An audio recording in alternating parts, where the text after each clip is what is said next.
Viral, detik-detik duel alat berat eksavator di Siak Riau, diduga gegara sengketa lahan. Beredar sebuah video yang memperlihatkan duel antara alat berat jenis eksavator.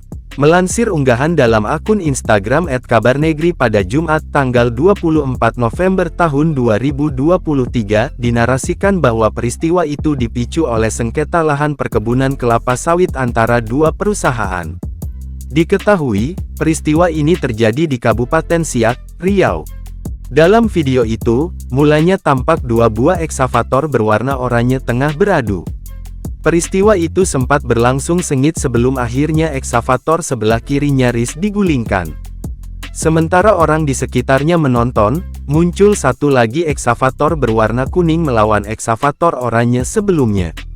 Duel tersebut pun harus berakhir usai dilerai oleh seorang pria dan operator eksavator itu pun turun.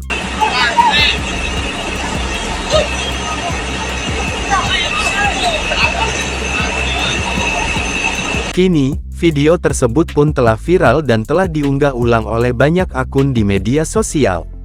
Netizen pun ramai memberikan komentar terkait peristiwa tersebut. Hingga saat ini, pihak Tribun Sumsel masih mencari kebenaran di balik viralnya video tersebut.